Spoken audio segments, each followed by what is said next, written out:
बिस्मिल्लाहिर्रहमानिर्रहीम। जनाब चेयरमैन, मैं शुक्रगुजार हूँ आपका कि आपने मुझे मौका दिया और मैं अपना बात का आगाज़ पाकिस्तान के तूल अर्ज़ में डॉक्टरों, नर्सों, पैरामेडिकल स्टाफ, पुलिस और सिक्योरिटी के अहलकार और सरहदों की हिफाजत करते हुए हमारे फौजी जवान, उन सब को दिली खराज तहसीन पेश करता हूँ जो इस मुश्किल तरीन वबा के दौरान हमारी हिफाजत कर रहे हैं। मैं उन तमाम खानदानों से भी पुरसोज ताज़ियत करता हूँ जिनके प्यारे अभी PIA के हालिया हादसे में अल्लाह को प्यारे हुए, और वो हज़ारों पाकिस्तानी जो कोरोना के हाथों फौत हुए हैं, उन सब के खानदानों से ताज़ियत है। ये मेरी दुआ है कि पाकिस्तान के तमाम कोरोना मुतासरीन जो अब 1.5 लाख से तजावज़ कर चुके हैं, अल्लाह ताला उन्हें जल्द सेहत दे, और बशमूल इस मौजूद अवान के मेंबरान भी, बल्कि इस फ्रंट बेंच के अरकान जो हैं जो कोरोना वायरस का शिकार हुए हैं, अल्लाह ताला उन्हें सेहत दे। जनाब स्पीकर, जो बजट इस हुकूमत ने पेश किया है उसका खुलासा ये है कि झूठ चलाओ, गरीब रुलाओ, माफिया हंसाओ, IMF भुगताओ और डंग टपाओ। ये बजट हुकूमत के खिलाफ पाकिस्तान के गरीबों, मजदूरों, काश्तकारों, मिडिल क्लास और सनतकारों का जो कत्लेआम इस हुकूमत ने किया उसकी FIR है। ये कत्लेआम मुआशी भी है जनाब चेयरमैन, और कोरोना के जरिए भी है, क्योंकि मुईशत और कोरोना की मैनेजमेंट में एक कदर मुश्तरक है, और वो ये है कि इमरान खान और उसकी हुकूमत ने पाकिस्तान के अवाम को कातिलों के रहमो करम पर छोड़ दिया है। Imran Khan and his band of exhausted volcanoes has abdicated their responsibility to the people of Pakistan. They have abandoned the people of Pakistan to face alone the ravages of corona and economic calamity, and the result of this government's criminal abdication and murderous abandonment is this: experts cried, government lied, Pakistanis died. माहिरीन रोते रहे, हाथ जोड़ के कहते रहे कि आप lockdown करें, हुकूमत झूठ बोलती रही, और नतीजा क्या है कि पाकिस्तान के लोग अब हर रोज ज्यादा तादाद में अल्लाह को प्यारे हो रहे हैं। वजीर आजम ने फरमाया, और ये एग्जैक्ट कोट है, आपकी इजाजत से मैं पढ़ देता हूं, मुझे अफसोस से कहना पड़ता है कि अमवात और बढ़ेंगी, अब आगे आपकी जिम्मेदारी है। अवाम एहतियात करेंगे तो वायरस के साथ बेहतर गुजारा करेंगे। और ये याद रखें कि वजीर आजम वजीर सेहत भी हैं, और उनके फरमुदाते कोरोना के पस मंजर में मैं उनसे सवाल पूछना चाहता हूं, फैज अहमद फैज से माजरत के साथ, कि तुझको कितनों का खून चाहिए ए वजीर आजम जो तेरी भयानक बेहरकती को बेदार करें? कितनी आहों से तेरा कलेजा ठंडा होगा? कितने आंसू तेरी गफलत को होशियार करें? और बकौल एक तज्जिया निगार मैं आपकी इजाजत से पढ़ना चाहता हूं कि पाकिस्तान शायद दुनिया का वाहिद मुल्क है जहां लॉकडाउन बमुकाबला भूख की बहसियाना ढाल के पीछे रियासती बेअमली ने पनाह ली है। तादमे तहरीर यहां कोरोना से 3000 से जायद अमवात हो चुकी हैं। दुनिया का शायद कोई ही दूसरा मुल्क हो जहां कोरोना से निपटने के लिए लॉकडाउन का खालिस इंतजामी व साइंसी फैसला तिब्बी माहिरीन के अलावा किसी और के मशवरे से किया गया। नतीजा यह है कि तकरीबन 500 डॉक्टर और नीम तिब्बी कारकुन वायरस की लपेट में आ चुके हैं। 38 डॉक्टर और 4 पैरामेडिक समेत 42 हरावल सपाही अपना फर्ज निभाते हुए शहीद हो चुके हैं। पहले कह रहे थे घबराना नहीं, कोरोना जून में अरूज पे पहुंचेगा, फिर जवाल होगा। अब कह रहे हैं अरूज जुलाई और अगस्त में आएगा, फिर जोर टूटना शुरू होगा। यहां भी आधा सच बोला जा रहा है। जोर उन ममालिक में टूटा है जिन्होंने जोर तोड़ने के लिए लॉकडाउन समेत सख्त तदाबीर की, लेकिन यहां हुकूमती बेतदबीरी ने सब नाकाम कर दिया। बहुत अच्छा इदारा है National Command and Control Authority. Press कॉन्फ्रेंसें हुई हैं, इजलास हुए हैं। नतीजा क्या है कि इन्फेक्शन भी बेकाबू तरीके से बढ़ रही है और अमवात भी कंट्रोल नहीं हो रही। जनाब चेयरमैन, जिस दिन लॉकडाउन खोला गया 9 मई को, उस दिन 612 अमवात हुई थी उस दिन तक, और 26,993 इन्फेक्टेड लोग थे।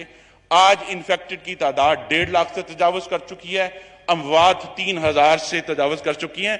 और हुकूमत बजिद है कि अभी भी अमवात की वो शरह नहीं जिसका हमने तखमीना लगाया था। और वजीर आजम के टास्क फोर्स के चेयरमैन डॉक्टर अताउर रहमान ने कल क्या कहा? उन्हें कहा हुकूमत अंडर रिपोर्ट कर रही है, असल अमवात भी और इन्फेक्शन भी 2 से 3 गुना ज्यादा है। ये उन्होंने फरमाया है। नायब स्पीकर, दुनिया में शायद ही कोई ऐसा मुल्क होगा जिसकी क़ियादत टेलीविजन पर बैठकर तमाम कौम को जाहिल और उजड़ तालीम से आरी करार दे, सिर्फ इस वजह से कि हुकूमत की अपनी पॉलिसियां नाकाम हो गई हैं। मेरा सवाल है जनाब स्पीकर, क्या जिस अवाम को जाहिल करार दिया गया, क्या उसने कहा था कि यह वायरस फ्लू है? नहीं, यह फतवा वफाकी वजीर सेहत ने जारी किया था, जिसने मुल्क को आज तक कंफ्यूज किया हुआ है। यह नालायक हुकूमत अपनी अहमकाना पॉलिसीज को कभी स्मार्ट कहते हैं, कभी हर्ड इम्यूनिटी, जिसका उर्दू तर्जमा है रेवड़ की मदाफत, वो सामने ले आते हैं।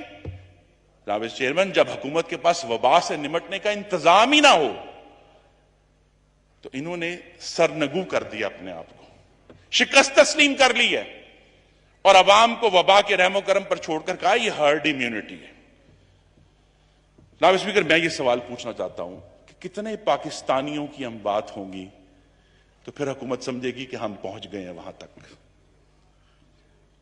और अमेरिकी शायर चार्ल्स सिमिच ने यही सवाल किया था, savageries to come, cities smelling of death already, what idol will you worship? और ये मेरा सवाल है वफाकी वजीर सेहत और वजीर आजम से कि वहशत आ रही है, शहरों से कोरोना मौत की बू आ रही है, आप किस बुत की परस्तिश कर रहे हैं? अपनी अना की परस्तिश कर रहे हैं। जहां भी दुनिया में लॉकडाउन मुआशी मजबूरी की वजह से खोला गया है, जो इस हुकूमत का आर्गुमेंट है, वहां हुकूमत फेल हो गई। और नतीजा यह है कि यह हुकूमत, जिसके सरबराह इमरान खान साहब हैं, पाकिस्तानियों की जानों के तहफ्फुज में नाकाम हो गई है। मुईशत तो कोरोना से पहले ही फेल हो गई थी और इसके फेलियर और तबाही का आगाज झूठ से हुआ जब यहां इस ऐवान में पिछले साल जो बजट दस्तावेज पेश की गई, और मैं भी ढूंढ कर लाया हूं पिछले साल का बजट इन ब्रीफ, और इकोनॉमिक सर्वे में पिछले साल के कहा गया, मैं फिर पढ़ना चाहता हूं एग्जैक्ट वर्ड्स, कि लास्ट ईयर 2018-19 का, the outgoing fiscal year 2018-19 witnessed a muted growth of 3.29%। जनाब स्पीकर, मैं झूठ का लफ्ज नहीं इस्तेमाल करता, लेकिन इस तरह की गैर जिम्मेदाराना गलत बयानी इस ऐवान के सामने की गई, इस कौम के सामने की गई, क्योंकि जब यह इकोनॉमिक सर्वे आया है 2019-20 का, तो बताया गया कि 3.3% ग्रोथ रेट नहीं था, 1.9% था। कैसी बुलंदी, कैसी पस्ती। यह 1 साल पहले की बात हो रही है कि मुस्लिम लीग नून ने जो जीडीपी ग्रोथ 5.8% पर छोड़ी थी, उसके आसमान से उठाकर 1.9 जमीन पर मारा। और जीडीपी के नमूनों में यह भयानक इनताद हर जगह नजर आया। एग्रीकल्चर ग्रोथ, ये सारे नंबर यहां से आए, 4% थी मुस्लिम लीग नून के आखिरी साल में, इनके पहले साल में 0.6 रह गई। मैन्युफैक्चरिंग ग्रोथ 5.4% पर छोड़ी थी, मनफी 0.7 रह गई। ये पिछले साल के नंबर है सारे, क्योंकि ये वाज़ेह होना चाहिए कि मुईशत की तबाही कोरोना से बहुत पहले हो चुकी थी। लार्ज स्केल मैन्युफैक्चरिंग, जो पाकिस्तान को सबसे ज्यादा टैक्स देते हैं, जो सबसे ज्यादा रोजगार पैदा करते हैं, मुस्लिम लीग नून ने उसकी ग्रोथ 5.8% पर छोड़ी थी पिछले साल जून में, और इस इकोनॉमिक सर्वे के मुताबिक वो मनफी 2.7 थी पिछले साल। इस साल की तो कहानी अभी आपको सुनाते हैं, इस साल तो 8% गिर गई है, वो भी इसके अंदर लिखा हुआ। जनाब स्पीकर, इस हुकूमत ने दावा किया है कि ज़राअत में बेहतरी हुई है 2.7%, तो फिर अवाम कपास, आटे और चीनी के लिए क्यों सिसक रहे हैं? मेरे शहर गुजरांवाला के लोग पूछ रहे हैं कि अगर गंदुम वाफर है तो आटा महंगे से महंगा क्यों हो रहा है। पाकिस्तान ब्यूरो ऑफ स्टैटिस्टिक्स ने आज सुबह ये रिलीज किया है कि पाकिस्तान में आटा पिछले साल के मुकाबले में 25% महंगा हो गया है। तो जनाब स्पीकर, तबाही तो कोरोना से पहले ही आ गई थी, और खास तौर पे जो सबसे बड़ी गरीब दुश्मन आफत आई वो महंगाई थी। जनवरी 2020 में 14.6% महंगाई का रेट हुआ। उससे भी भयानक,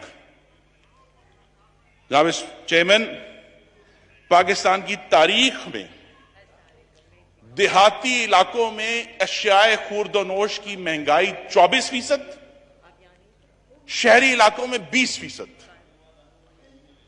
ये 24-20% का क्या मतलब है? इसका मतलब है पाकिस्तान में भूख फैल रही है जनाब चेयरमैन, और हुकूमत के झूठ खत्म नहीं हुए। ये पिछले बजट में फरमाया था कि मालियाती खसारा 7.2% है, 3,151 अरब का खसारा हुआ है पिछले साल, इसमें लिखा हुआ है। जब नया साल आया है, यह बजट इन ब्रीफ, तो फरमाया गया कि मालियाती खसारा 9.1% था, 3809 अरब रुपए का। अब आप मुझे यह समझाएं कि यह 627 अरब का जो एक्स्ट्रा डेफिसिट है, ये क्यों झूठ बोला पिछले साल? क्यों? मुस्लिम लीग नून ने अपने 5 सालों में एफबीआर के महसूलात को दुगना किया, और जब हमने छोड़ा तो 3842 अरब का एफबीआर रेवेन्यू 2018 में था। 2019 में लिखा इन्होंने पिछले साल कि जी हम 4150 अरब इकट्ठा करेंगे। नहीं इकट्ठा हुआ। कितना इकट्ठा हुआ? 3829। गालिबन 40 साल में पहली दफा हुआ कि पाकिस्तान की किसी भी हुकूमत ने पिछले साल से कम रेवेन्यू इकट्ठा किया। अब फरमा रहे हैं कि इस साल 2908 अरब रुपया इकट्ठा होगा, अभी जो 30 जून को खत्म होना है। नहीं होगा, क्योंकि जुलाई से मार्च तक सिर्फ 3009 अरब इकट्ठा हुआ था, और ये पूरा नहीं होगा। आटे और चीनी के बहरान जनाब चेयरमैन कोरोना से पहले आए थे। 16 साल में कपास की सबसे कम फसल कोरोना से पहले आई थी। एक माहिरीन के अंदाजे के मुताबिक 10 से 12 पाकिस्तानी बेरोजगार कोरोना से पहले ही हो गए थे। मेरे सनती शहर गुजरांवाला में आकर देखें कि बिजली के खौफनाक बिलों की वजह से कितनी सनतें बंद हुई हैं 2 सालों में, और उनके मजदूर उनके बाहर दीवार से टेक लगाकर बैठे इंतजार कर रहे हैं, उस रोजगार का इंतजार कर रहे हैं जो इमरान खान की हुकूमत ने उनसे छीन लिया है। अब कुछ बात कर्जों की करनी है जो बड़ी अहम है, बार बार इसका जिक्र होता है। अल्लामा इकबाल ने कहा था जो नाखूब बतदरीज वही खूब हुआ कि गुलामी में बदल जाता है कौमों का जमीर। इमरान खान साहब 30,000 अरब 30,000 अरब 30,000 अरब की गर्दान करते नहीं थकते थे, और वजीर मौसूफ ने जब तकरीर फरमाई तो उसको 31,000 कर दिया।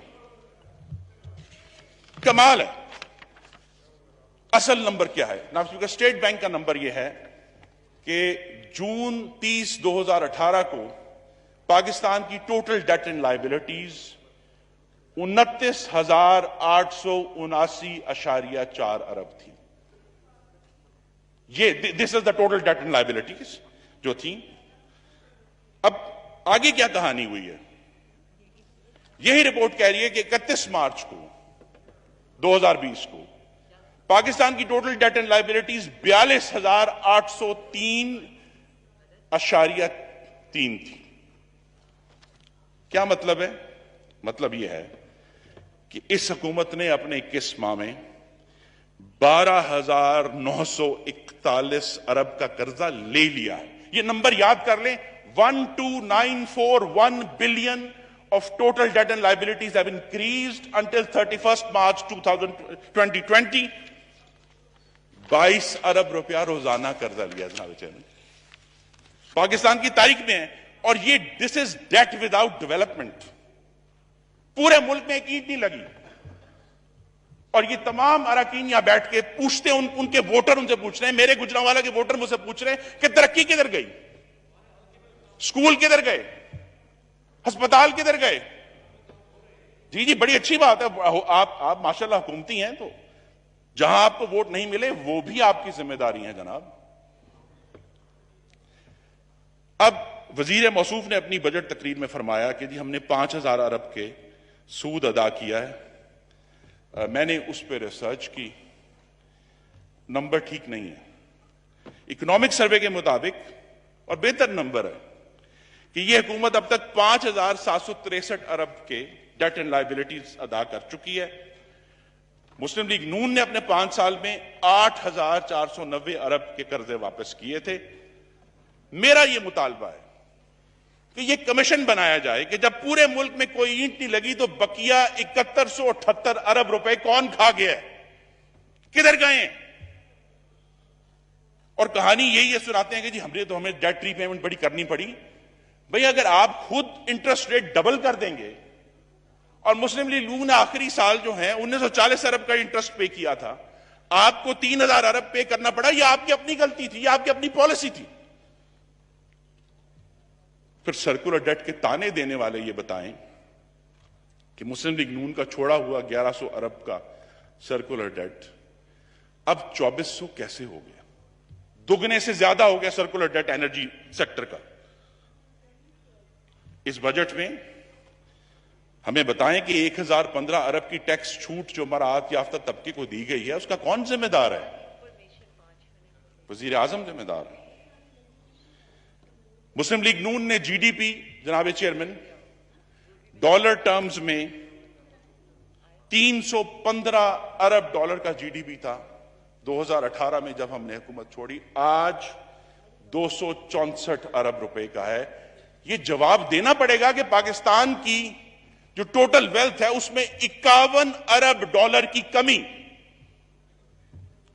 भी वजीर आजम और उनके साथियों के हाथों पर है। और जो हॉट मनी 13.25% इंटरेस्ट रेट का ताकुब करता हुआ यहां आया और फिर फरार भी हो गया, उसकी लिस्ट चाहिए। कौन लोग थे वो? किसने ये भयानक पॉलिसी पाकिस्तान के ऊपर थोपी? लेकिन नतीजा क्या आया? पाकिस्तान के गरीब, मजदूर, काश्तकार, टीचर, मिडिल क्लास, उनका सांस घूंटने वाली महंगाई है आज, जनाब चेयरमैन। और झूठ का सिलसिला जो है मौजूदा बजट में भी जारी और सारी है। हर तखमीना मशकूक है इस बजट का। हमें कहा -0.4% इस दफा ग्रोथ होगी। एक्सपर्ट्स इस पे ऊपर एग्रीड है, कंसेंसस है कि कम से कम -1.5 से -2.5% होगा। पर हमें सुना दिया कहानी। यहां बड़ी अच्छी नवीद दी गई कि जी टैक्स फ्री बजट होगा। बजट में कोई टैक्स नहीं लगाया गया, यह दावा है, लेकिन अगले साल 1057 अरब के टैक्स इन्होंने इकट्ठे करने एक्स्ट्रा।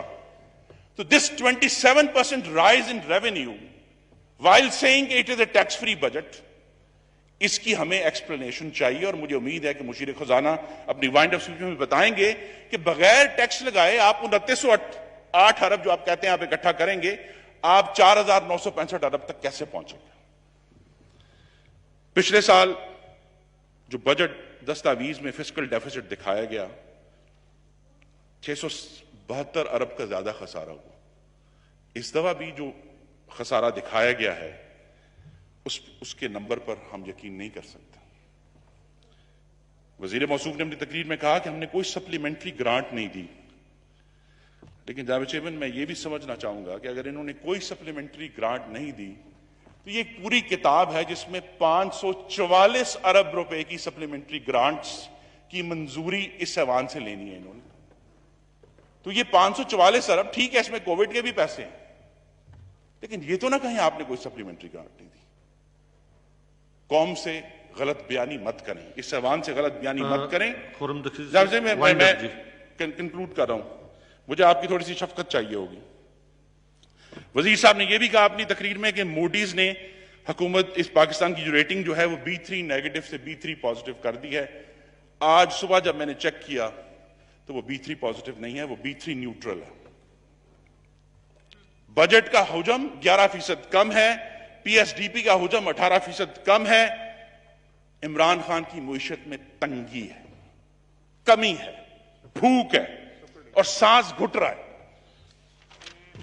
और जनाब स्पीकर, जो वजीर आजम आजकल वजीर खजाना भी हैं, वजीर सेहत भी हैं, वजीर कानून भी हैं, लेकिन अवाम के लिए तो वजीर किल्लत हैं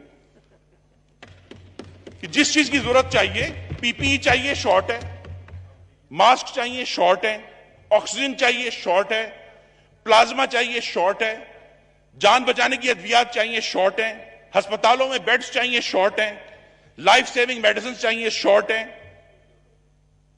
आटा शॉर्ट है, चीनी शॉर्ट है, पेट्रोल शॉर्ट है।